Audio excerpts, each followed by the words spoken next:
কদিন ধরে নিম্নচাপের প্রভাবে এতটাই বৃষ্টি হচ্ছে যে কী বলবো বন্ধুরা, ছাদে তো আসতেই পারছি না। আর তার সঙ্গে সঙ্গে যেটা হয়েছে দেখুন, সমস্ত ফুলগুলো সব ঝরে পড়ে যাচ্ছে। গাছগুলো একদম মানে জলে এত ভারী হয়ে গেছে যে গাছগুলো নুয়ে নুয়ে ঝুঁকে ঝুঁকে পড়ছে। তো এই সময় ছাদ বাগানে কোনো রকম ভিডিও শ্যুট করা তো দূরের কথা, কোনো কিছুই করে ওঠা যাচ্ছে না।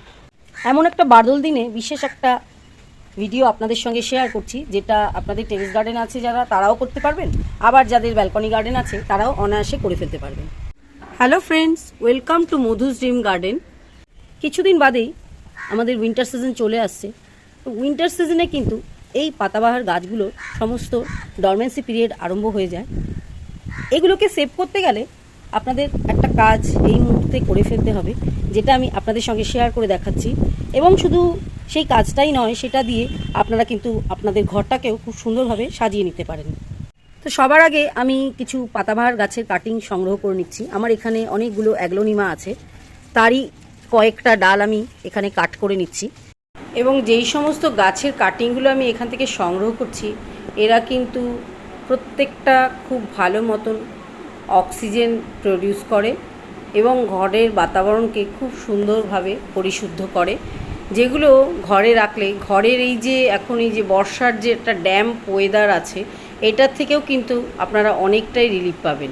এমনই কিছু গাছের কাটিং আমি এখানে সংগ্রহ করে নিচ্ছি। এবারে নিয়ে নিচ্ছি কিছু মানি প্ল্যান্টের কাটিং। মানি প্ল্যান্ট কিন্তু আর কিছুদিন বাদে পাতাগুলো সব পুড়ে পুড়ে নষ্ট হয়ে যাবে, তো এটারও আমি কিছু কাটিং এখান থেকে সংগ্রহ করে নিচ্ছি। ক্রোটনকেও কিন্তু আপনারা এই সময় সংগ্রহ করতে পারেন, কারণ ক্রোটনেরও অনেকগুলো ভ্যারাইটি আমার কাছে আছে, যেগুলো শীতকালে একটুখানি ডরমেন্সিতে চলে যায়, এর পাতা জ্বলে যেতে পারে। তো আমি এখান থেকে কয়েকটা ক্রোটনেরও ডাল নিয়ে নিচ্ছি।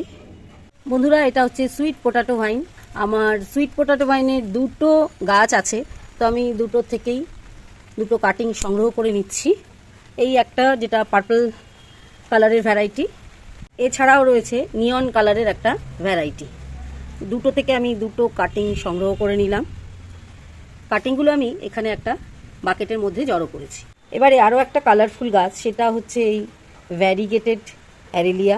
এই ভ্যারিগেটেড অ্যারেলিয়ার থেকেও আমি একটা ডাল সংগ্রহ করে নিচ্ছি। তো দেখতে দেখতে আমি বেশ কয়েক রকমের ভ্যারাইটির বেশ কিছু গাছের ডাল এখানে সংগ্রহ করে নিয়েছি, আপনারা সেটা দেখতেই পাচ্ছেন। বাইরে এতটাই বৃষ্টি হচ্ছে যে আমি এগুলো ওপরে বসে করতেই পারবো না, তো আমি এই গাছগুলো সংগ্রহ করে নিচে আমার যে ডাইনিং আছে সেখানে চলে যাচ্ছি। নিচে নামার পরে আমি যেটা প্রথমে করে নিচ্ছি, এই সমস্ত পাতাগুলোকে খুব ভালো করে কলের তলায় দিয়ে ধুয়ে নিচ্ছি। এর মধ্যে যদি কোনো রকম বর্ষার পোকামাকড় থেকে থাকে, সেটা কিন্তু খুব ভালোভাবে এটা চলে যাবে এই পাতাগুলো থেকে, কারণ এগুলো ঘরের ভেতরে থাকলে পোকামাকড় সমেত গাছগুলোরও ক্ষতি হতে পারে আর ঘরেরও পরিবেশ নষ্ট হতে পারে। গাছের ডালগুলো খুব সুন্দর করে ধুয়ে নেওয়া আমার কমপ্লিট হয়ে গেছে। এবারে এখানে আরও কিছু জিনিস আমি নিয়ে নিচ্ছি, যেগুলো মোরলেস সবার বাড়িতেই থাকে কিছু না কিছু। প্রথমে আপনারা দেখতে পাচ্ছেন এখানে আমি একটা কাচের ফুলদানি নিয়ে নিয়েছি, যেটা সবার বাড়িতেই মোটামুটি থাকে। অনেক সময় আমার ফুল কিনে এগুলোতে সাজাই। এখানে একটা রয়েছে কাচের বটল, এরকম অন্য কোনো বটলও হতে পারে। আর এটা হচ্ছে আমার বোরোসিলের একটা ওই মাইক্রোওভেন জার, যেটা ভেঙে গেছিলো, পড়েই ছিল বাড়িতে। এটাকেও আমি কাজে লাগাবো। আর অনেক সময় দেখবেন আমাদের কফি মগ পুরনো হয়ে যায়, খারাপ হয়ে যায়, যেগুলো আমরা ইউজ করি না, সেরকম একটা কফি মগ। এছাড়াও আপনারা আরও অন্য অনেক রকম জিনিস নিতে পারেন, কোনো জার নিতে পারেন, কোনো বাকেট নিতে পারেন, কোনো কাচের বাস্কেট নিতে পারেন। তো এরকম ধরনের কয়েকটা জিনিস আমি এখানে সংগ্রহ করে নিয়েছি। আর যেটা আমি এখানে নিয়ে নিয়েছি সেগুলো হচ্ছে কালারফুল কিছু পাথর, যেগুলো আমার বাড়িতেই ছিল। কিছু কিছু আছে আমি গ্যালাক্সি থেকে কিনি অনেক সময় ঘর সাজানোর জন্য, আর কিছু আমার বাড়িতে আগে থেকেই ছিল এরকম কিছু কালারিং পাথর। এবার সবার আগে যেটা আমি করে নিচ্ছি সেটা হচ্ছে এই পাতাগুলোকে একটুখানি সাইজ করে কেটে নেব। অলরেডি আমি নিয়েছি, কিন্তু একটু এই যে গোড়ার কাছে একটু অল্প অল্প ময়লা লেগে রয়েছে, এই সমস্তগুলো একটু ছাড়িয়ে নেব। এমনি দেখুন পাতাগুলো ধুয়ে আমি খুব সুন্দর করে পরিষ্কার করে নিয়েছি। সবার আগে আমি যে কাটিংগুলো তুলে নিচ্ছি সেগুলো একটু বড় বড় যে কাটিংগুলো আছে, অ্যাগ্লোনিমার যে কাটিংগুলো আমি কেটেছিলাম সেইগুলোকে নিয়ে নিচ্ছি। এখানে দেখুন বেশ কটা অ্যাগ্লোনিমা রয়েছে আমার। সবার আগে আমি কি করছি, এই জারগুলোকে একটু জল দিয়ে ভরে নিচ্ছি। এই যে এতটা মতন জল আমি নিয়ে নিয়েছি। সেমভাবে এই কাপটাতেও নিয়ে নিচ্ছি আর এই জারটাতেও নিয়ে নিচ্ছি। তো দেখুন আমার সব কটাতেই জল ভরা কমপ্লিট হয়ে গেছে। এবার যেটা করে নিচ্ছি, আমি অ্যারেলিয়ার একটা বাঞ্চ তৈরি করে একটা গার্ডার দিয়ে এর মুখগুলোকে ভালো করে পেঁচিয়ে বেঁধে নিচ্ছি। আপনারা এরকম রাবার ব্যান্ডের বদলে নারকেলের দড়ি বা পাটের দড়ি দিয়েও বেঁধে নিতে পারেন, তবে রাবার ব্যান্ডটা অনেক ইজি বলে আমি এটা করছি। আর তলায় দিয়ে নিচ্ছি আমি যে একটু আগে আপনাদের দেখালাম কালারফুল কিছু ছোট ছোট স্টোন, সেগুলো তলাটা একদম দিয়ে নিচ্ছি। দেখুন বেশ সুন্দর কালারফুল তলাটা দেখতে লাগবে। এবারে এর ওপর দিয়ে আমি এই অ্যাগ্লোনিমার বাঞ্চটাকে বসিয়ে দিলাম, যেটা কি না ওই নিচের পাথরটা পর্যন্ত ঠেকে থাকবে, যাতে নড়াচড়া না করে। এবারে আমি নিয়ে নিচ্ছি এই যে ক্রোটন অ্যারেলিয়া যে আমি কেটে নিয়েছিলাম সেটা, তার যে নিচের যে পাতাগুলো আছে সেগুলো একটু ভালো করে ছাড়িয়ে নিচ্ছি, যাতে নিচের নোটসের পোর্শনটা অনেকটা পর্যন্ত জলের ভেতরে ঢুকে থাকে। এর ফলে কি হবে, এই জলে অনেক দিন পড়ে থাকলে ওর ভেতর থেকে খুব সুন্দর রুট তৈরি হয়ে যাবে, যেটা কি না ভবিষ্যতে একটা সুন্দর চারারও কাজ হবে।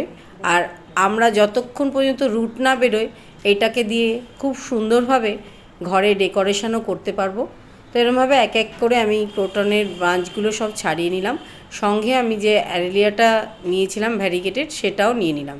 ওই একই রকমভাবে আমি একটা গার্ডার দিয়ে এই তলাটাকে ভালো করে জড়িয়ে নিলাম, যাতে এই গাছগুলো কোথাও হেলে ডুলে না যায়। এবারে আমি যেটা করছি, আমি যে পুরনো কফি মগটা নিয়েছিলাম তার মধ্যে সুন্দর করে ওটাকে বসিয়ে দিলাম। দেখুন কত সুন্দর লাগছে। এবারে আমি নিয়ে নিচ্ছি মানি প্ল্যান্ট। মানি প্ল্যান্টের ব্যাপারটা তো আপনারা সবাই জানেন, খুব সুন্দর ইজি টু গ্রো, জলে এটা হয়ে যায় এবং এর ভেতরেই রুট তৈরি হয়ে যায়, বহুদিন পর্যন্ত থাকে এবং এই জলের মধ্যেই এরা খুব সুন্দরভাবে বেড়েও ওঠে। তো ওই রকমই আমি বেশ কিছু মানি প্ল্যান্টের কাটিং নিয়ে নিচ্ছি, যেগুলো দিয়ে আমি আর একটা খুব সুন্দর ডেকোরেটিভ আইটেম তৈরি করে নেব এবং ওই একইভাবে তলাটা রাবার ব্যান্ড দিয়ে ভালো করে সুন্দর করে টাইট করে মুড়ে নিচ্ছি। এবার আমি যেটা করছি, আবার কিছু কালারফুল পাথর নিয়ে নিলাম এবং আমার যে বোরোসিলের ওই যে জারটা ছিল, ভাঙা জারটা, তার তলায় ওই বিভিন্ন রকম যে কালারফুল স্টোনগুলো আছে সেগুলো তলায় দিয়ে নিচ্ছি। দেখুন কত সুন্দর কালারফুল জিনিসটা দেখতে লাগছে। এই একটা জিনিস যদি ঘরে আপনারা বসিয়ে দেন কত সুন্দর লাগবে। ওই একইভাবে আমি ওই স্টোনগুলোর ভেতরে খুব সুন্দর করে ওই স্টেমগুলোকে গুজে দিচ্ছি, যাতে ওরা নড়াচড়া না করতে পারে। এই আশপাশ দিয়ে সুইট পোটাটো ভাইনেরও দুটো কালারের দুটো কাটিং দিয়ে দিচ্ছি, যেটা খুব সুন্দর এই শোপিসটাকে কালারফুল করে তুলবে। এটাও আমার আরেকটা তৈরি হয়ে গেল। এবারে যেটা আমি করছি সেইটা, আমি আরেকটা মানি প্ল্যান্টের ভ্যারাইটি নিচ্ছি এবং আপনারা লক্ষ্য করে দেখুন, এটা বেশ কিছুদিন আমি আগে জলে রেখে দিয়েছিলাম, তার থেকে দেখুন কত সুন্দর ফ্রেশ সাদা সাদা রুট তৈরি হয়ে গেছে। এটা কিন্তু জলে দিলে খুব সুন্দর হয়। অ্যাগ্লোনিমারও এখানে একটা কাটিং রেখেছিলাম আগে, সেটাতেও কিন্তু সাদা সাদা রুট বেরিয়ে গেছে।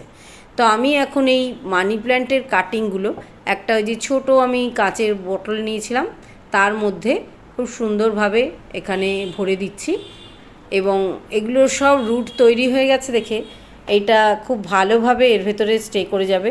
একটা একটা করে আমি অনেকগুলো মানি প্ল্যান্টের কাটিং এর মধ্যে দিয়ে দিচ্ছি, যেটা কিনা আমার একটা খুব সুন্দর শোপিস তৈরি হয়ে যাবে।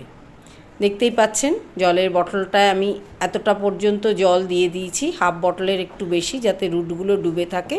তো আমার তৈরি হয়ে গেল 4 নম্বর বাঞ্চটা এবং কত সুন্দর যে ওটা হলো সেটা আপনারা তো লক্ষ্য করে দেখতেই পেলেন।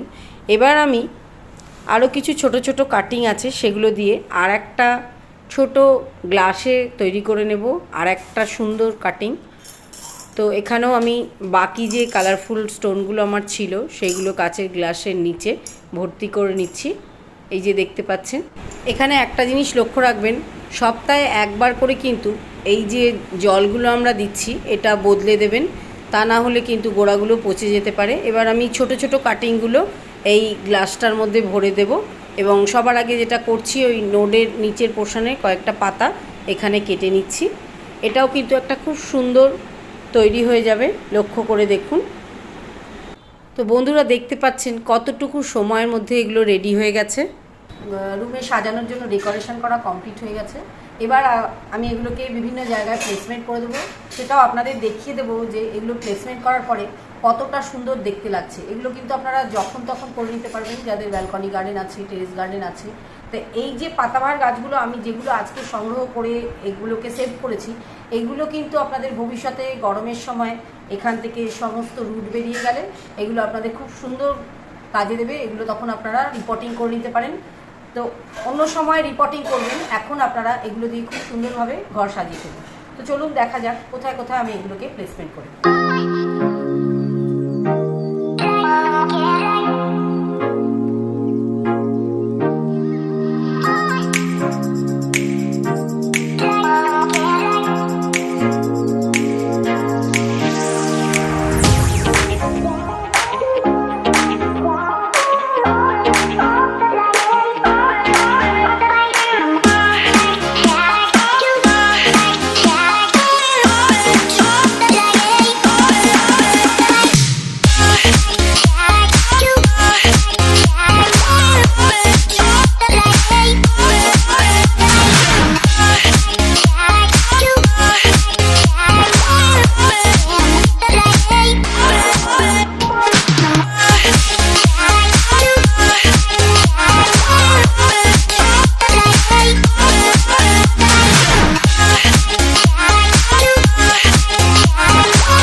পাতাবাহার গাছের কাটিং দিয়ে ঘর সাজানোর এই আইডিয়াগুলো আপনাদের কেমন লাগলো অবশ্যই কমেন্টস বক্সে লিখে জানাবেন।